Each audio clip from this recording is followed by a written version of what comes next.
All the way back in May of 2021, I played Persona 4 Golden for the very first time. I had been interested in the series for a while before then, and even played some of the spin-off games like Tokyo Mirage Sessions and Persona Q2.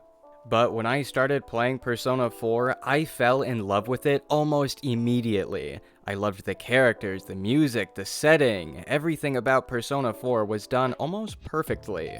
After I finished Persona 4, I bought a PlayStation 4 just so I could play Persona 5 Royal, and I've been a fan of the series ever since. Fast forward to November of 21, Shin Megami Tensei V was close to being released. I had heard bits and pieces of what Shin Megami Tensei games were like. I heard that SMT games were more difficult and had much darker stories than the Persona games, so naturally I was curious. Once the game had finally released, I ended up not buying it. Honestly, I can't even remember why I didn't. I remember being interested in the game, but it took me a few weeks to actually get it. Once one of my friends started talking about how good the game was, I finally decided to get it for myself. So, one day after school, I went to GameStop and bought a Switch Lite and a copy of Shin Megami Tensei V. And before anyone asks why I bought a new Switch Lite that day, it's because I had been sharing a Switch with my sibling for a few years and thought it was about time I had my own. So, once I bought the game, I started it up, played for a couple hours, and then never touched it again. Yeah, I'm not even joking. I played for like 2 or 3 hours and didn't touch it for years. I honestly don't even remember why I stopped. I guess it just didn't catch my interest at the time. But if we fast forward to 2024, Atlus had announced that they would be remastering Shin Megami Tensei V and would release it on other platforms. For those who don't know, the original Shin Megami Tensei V was a Nintendo Switch exclusive, so the fact that it was coming to other platforms like PlayStation and Steam was super cool to see.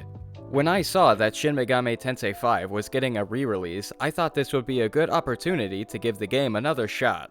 I kept an eye on the release date and the trailers because I wanted to make sure I played it sooner rather than later. So, when June 14th rolled around and the game was finally released, I forgot.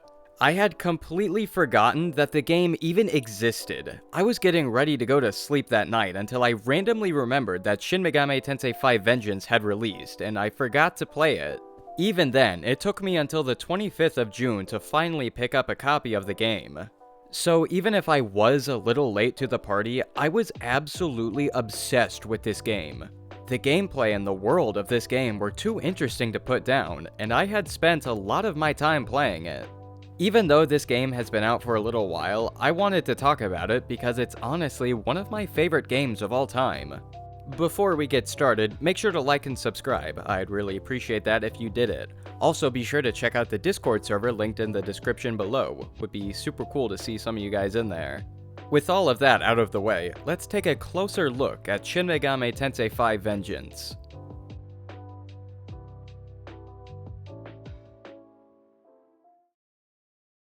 Shin Megami Tensei V Vengeance isn't just a simple re-release with quality of life enhancements. It comes with new characters, new gameplay features, and a brand new story. When you start a new game, you'll be asked if you want to play through Canon of Creation or Canon of Vengeance. Canon of Creation is the exact same story as the original game, but Canon of Vengeance is exclusive to this remaster. Most people already know about Canon of Creation, since it was part of the original game, so I'm going to focus on Canon of Vengeance for this video. The first few hours of Canon of Vengeance play out fairly similarly to Canon of Creation. You meet some fellow classmates, get transported to the Netherworld, meet Aogami, it should all feel familiar. However, once you meet up with Atuta near the train, you're introduced to Yoko Hiramine, the Canon of Vengeance exclusive character. I won't talk about her quite yet, but do keep her in mind because she's a very important character later on. After defeating a boss, you are then tasked with making your way to the Hydra, which is another boss people should be familiar with. After defeating the Hydra, you are then shown a cutscene of Lucifer descending down and claiming that he just killed God. I'm not gonna lie, this is probably one of the coolest cutscenes in this entire game. Just watching this massive hulking figure slowly come down in the middle of a war just to say he killed God will never not be awesome to me.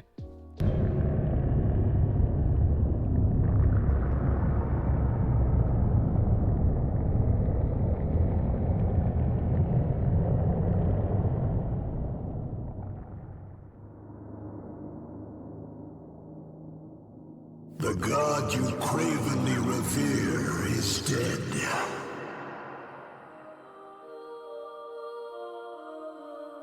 Slain by my own hand, that humanity might finally live unbound from their chains. After watching the cutscene, we are then introduced to Goko, who is probably my favorite character in this entire game. You don't really get to interact with him all that much, but he passes the vibe check in my opinion, so he's chill. After making your way through the Netherworld, we meet another one of Canon of Vengeance's exclusive characters, Nama, who is part of a group called the Qadistu. The Qadistu's main goal is to collect huge amounts of Magatsuhi, which is pretty much just life essence. With enough Magatsuhi, they plan on resurrecting another god named Tiamat so they can take back the throne of creation and let the universe be run by chaos. Just in case you have no idea what I'm talking about or forgot some story elements, sit back and let me do a little bit of lore dumping. In Shin Megami Tensei V, the world has never been run by one singular god. They very frequently will kill each other to gain control of the throne of creation to run the world as they see fit. However, one day, the God of Law took the throne, then took away every other god's power, which is also called knowledge, so they wouldn't have the ability to overthrow him. Then, all of those gods turn into the less powerful demons we fight and recruit in Shin Megami Tensei V. Meanwhile, the God of Law uses the demon's knowledge to feed the fruit trees in his paradise. After a serpent tempts one of the humans to eat the fruit from the trees, humanity is now bound with demon's knowledge for the rest of time. In more simple terms, each human has a certain god's power in their DNA. So if a human just so happens to have the right demon's knowledge, they can then fuse together and have enough power to overthrow the God of Law, then recreate the world.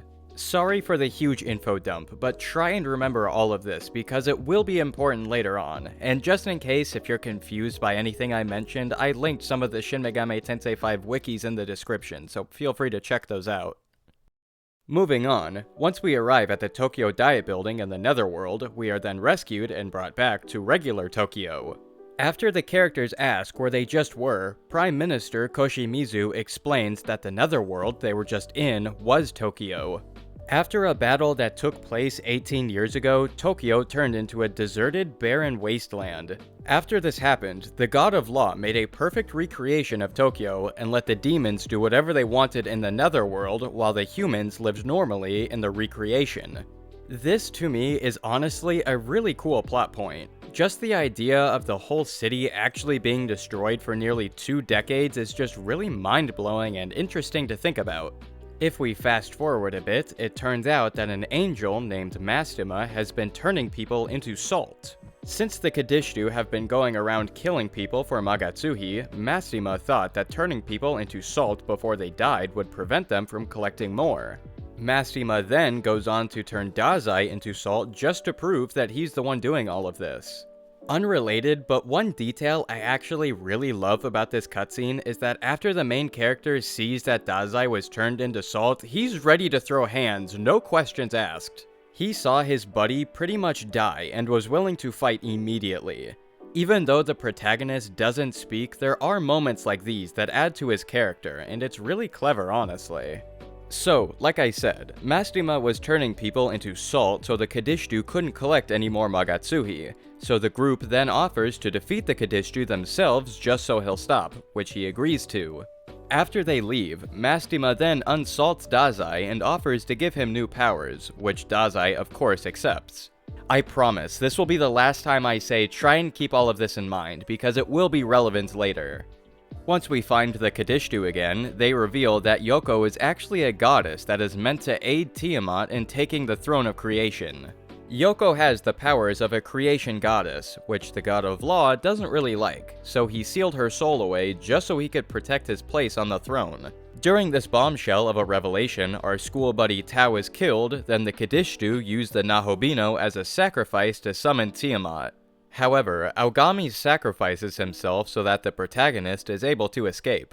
Afterwards, the main character wakes up after being knocked out and witnesses Dazai kill Atuta once he was given new power by Mastima. What's bonkin'? This is editing Robin Dunks. I just wanted to come in real quick and say I kind of never really explained why Dazai killed Atsuta, so I'm just gonna do a very brief explanation of why that happened.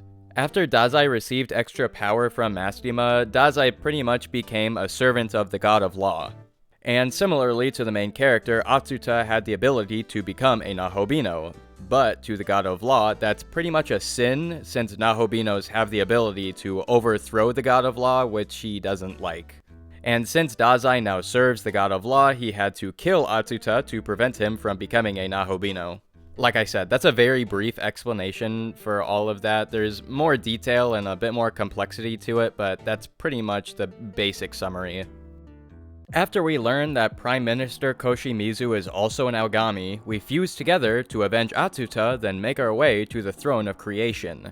During this time is also when we find out that Tao was reincarnated into a goddess that is meant to aid us to the Throne of Creation. Once we defeat Dazai and make our way to the throne, we are then left with how we want the game to end. Kind of. In Canon of Vengeance, you can either side with Yoko and let chaos rule the world, or side with Tao and let peace rule the world. Unlike the other endings in Canon of Creation, the choices you make during the story will dictate which ending you get. If you always answer with hope and optimism, you'll get the peace ending. However, if you answer the opposite way, you'll get the chaos ending. Personally, I prefer the peace ending. It just ends everything so nicely, and I almost feel like it's the canon ending for Canon of Vengeance. After the main character recreates the world, all of his friends are brought back to life, and everyone is able to live normal, peaceful lives. It just feels more complete to me. However, I'm sure others feel differently.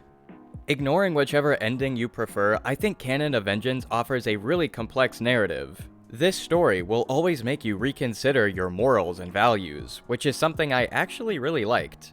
Not only that, but there's lots of moments that are super dark too, like when a side character threatens to murder all of her bullies, or when Dazai turns into salt. Moments like that just really add to how horrifying this world and setting really is, and I hope we get more of that in a future SMT game. Canon of Vengeance might be kind of short. I was able to finish the main campaign in about 20 hours, but I think the story is really intriguing. Not only that, but researching the lore and backstory of this world is super interesting if you ask me. Usually, I don't really care about anything lore related, but the story really got me hooked. Not only will the story get you hooked, the gameplay and content will most likely keep you playing for hours and hours. There's so many different things to talk about when it comes to the gameplay of Shin Megami Tensei V Vengeance, so let's just get right into it. Before I talk about other things like content and gameplay features, I'll go over the more basic gameplay mechanics. Similarly to the Persona series, all of your enemies have a weakness. Whenever you strike that weakness, you'll be able to act again. However, what's different about Shin Megami Tensei is that you have these things called press turn icons. During your turn, each party member has one press turn icon. Striking a weakness or landing a critical hit gains one extra icon, meaning that you can act again. You can also pass your turn to the next party member, allowing them to act instead. Keep in mind that your enemies also have press turn icons, so you're going to have to be careful, otherwise you can die pretty easily. Not only can you gain icons, you can also lose them. Missing an attack will remove 2 icons, and having an attack nullified will remove 4. It's really important to remember what attacks are effective, because missing or having an attack blocked can either make or break a battle. One feature that I loved about SMT V was the Magatsuhi skills. Once you fill up your Magatsuhi bar, you'll be able to use a special skill. The very first Magatsuhi skill you'll have access to is the Omagatoki Critical, which makes all of your attacks critical hits. Unrelated, but feel free to correct me if I said that wrong. I'm pretty sure it's Omagatoki, but I could be completely wrong. After you recruit and fuse new demons, you'll have access to even more Magatsuhi skills, so even if they are a little overpowered, I think they are extremely fun to mess around with, and I'd love to see them return in another Shin Megami Tensei game. For the most part, the combat in Shin Megami Tensei V isn't really complicated. You choose an attack, strike a weakness, gain more turns, it's all fairly simple. But the other mechanics that make you stronger in battle is where things get really interesting, so let's talk about those. This game allows you to recruit other demons via negotiation. These negotiations can get fairly tricky sometimes though, since demons might ask for money or part of your HP. Still though, it's really useful to recruit as many demons as possible. Not only do they give you access to different skills, you can also fuse them together. If you collect multiple demons, you'll be able to fuse them together to create even stronger demons. I don't know about anyone else, but fusing demons is kind of addicting. I love fusing different kinds of demons, and I genuinely never get tired of it. Not only can you fuse new demons, there's also tons of options to customize your demons. If you defeat mini-bosses called abscesses, you'll learn miracles, which allow you to unlock new gameplay features. Miracles open up customizability a lot, like allowing demons to inherit other demons' skills and allowing newly fused demons to gain an extra level. Miracles are useful for other things too, like making certain aspects of the game easier, which I really do enjoy. This game is also filled to the brim with demons for you to fuse as well. In total, there are 277 demons for you to fuse. Not only that, some demon fusions are locked behind certain endings of the game. So if you want to 100% complete the Demon Compendium, you're going to have to play through Canon of Creation and Canon of Vengeance and unlock every ending. I've put about 100 hours into this game, and I've only unlocked about 40% of the Demon Compendium, so believe me when I say it'll take you a while to fully finish it. Not only are there tons of demons to fuse, there's tons of side quests in this game too. They all have a decent amount of variety too, like some basic fetch quests, item collection, and even super bosses. In total, there are 4 super bosses for you to defeat. That may not sound like a lot, but the super bosses are really difficult and provide a good amount of challenge. I'm still trying to defeat the Demi-Fiend, and he requires huge amounts of strategy and planning. So even if the super bosses are difficult, I really love them in this game. Most RPGs I play, I feel a little overpowered at times, so the fact SMT 5 gives you some extremely difficult battles is a really good inclusion. Honestly, my only complaint about them is that there's only 4, so hopefully in a future game we get even more super bosses. Not only are there super bosses, there's also lots of virtual trainer bosses. If you speak to a researcher at the Tokyo Diet Building, you'll have the option to fight bosses you've already defeated previously. Not only that, you can also increase the difficulty for even more challenge. On top of the virtual trainer, there's also a decent amount of mini-bosses too. You can find mini-bosses by either accepting side quests or find them scattered around the Netherworld. Honestly, there's a lot of content in this game, and I really do love that a lot. Like I said earlier, I've only put about 100 hours into this game, and there are still bosses and side quests I haven't even seen yet. Shin Megami Tensei V Vengeance is full of content. There's lots of boss fights, a tough but fair challenge during gameplay, and lots of replay value and post-game content. Trust me when I say, if you want to experience everything this game has to offer, it'll probably take you a couple hundred hours. I don't even see that as a bad thing. All the content is so enjoyable, I genuinely wish there was more. I wish there were more demon fusions, more side quests, more super bosses. That's how enjoyable I think everything is. I know some people are going to disagree with me when I say this, but I honestly think that Shin Megami Tensei V Vengeance is one of the best RPGs of all time. Like I said earlier, the game has an interesting story, good gameplay, and overall is just a fun and high-quality game. Before I end this video, I want to talk about some of the smaller miscellaneous features that I really enjoyed about this game. The first thing I want to mention is the music. Atlus always makes good music for their games, and SMT 5 is no different. There are so many good songs in this game, and I can't think of any music that I didn't like. I think the Beelzebub boss theme is easily the best song in this game. I'm terrible at describing what makes music sound good, so I'll just play a clip.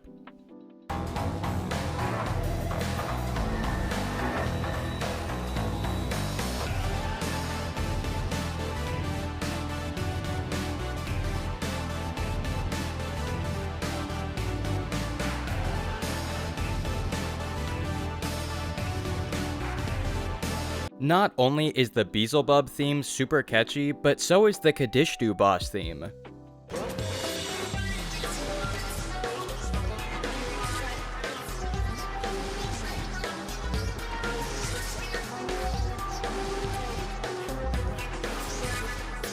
This series is known for its music, and I think Atlus did a great job with the OST here. Moving on, I really liked all the Netherworld locations. Being able to explore this post-apocalyptic wasteland was super cool if you ask me. For the most part, the layout of everything is super well done, but I'd be lying if I said I never got lost a couple times. Sometimes the game will direct you to a specific part of the map, but sometimes it can be kind of confusing on how to get there. However, that doesn't happen all the time, so it's not a huge problem. Something new that was added to Shin Megami Tensei V Vengeance is the Demon Haunt. In the Demon Haunt, you can talk to your allies, which allows them to level up, gain new stats, and even learn new skills. Even if this feature isn't really important, I really liked its inclusion. I like that the Demon Haunts give you an opportunity to get to know your demons a little better, and I would love to see something like this come back in another Shin Megami Tensei game. Lastly, I really loved the fact that you could fuse bosses. After defeating a boss or completing a side quest, you'll sometimes unlock a fusion recipe that allows you to fuse a boss demon. I thought it was super cool you could fuse demons like Cleopatra or Satan. I always enjoy it whenever a game lets you recruit enemies, so this was a cool little extra feature to have.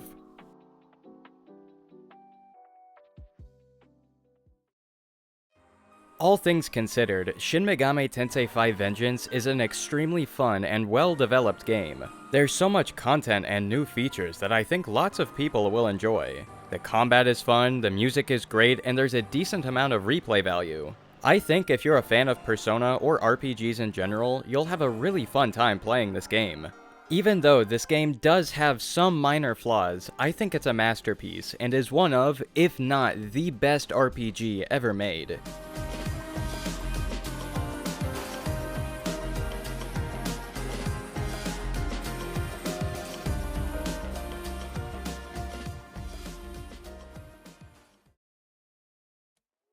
Alright, another video done. I don't really have all that much to say, so I'm gonna try to keep this post-Yap video sesh pretty short. One thing I do want to say real quick is that when I was recapping certain parts of the story, I purposefully made things sound a lot more simple than they actually are, because otherwise I would have to go into a lot more lore and do some more story lore dumping, and I didn't want to do all that, so I tried to make things seem a little bit more simple just so we could move on a little bit faster, so do keep that in mind. While I'm on the topic of lore and stuff, please do correct me if I got anything wrong. I tried my best to take a look at the wikis and rewatch some cutscenes so I could get a fuller idea and explain what happened, but there's this little voice in the back of my head telling me that I got certain story or lore aspects wrong, so if I did, please feel free to leave something like that in the comments. That would be very helpful. Lastly, before I wrap up here, sorry this video took longer than I expected it to. I just didn't feel like sitting at my computer for hours and hours working on a video, so I kind of took my time with this one, so apologies that it took me a while, but it's here now, so what are you gonna do? I don't really have anything else to say, so I guess this is it. If you enjoyed the video, make sure to like and subscribe. I would really appreciate that. Make sure to check out the Discord server linked in the description below. I hope you all have a wonderful rest of your day. I love you, and I will see you all later.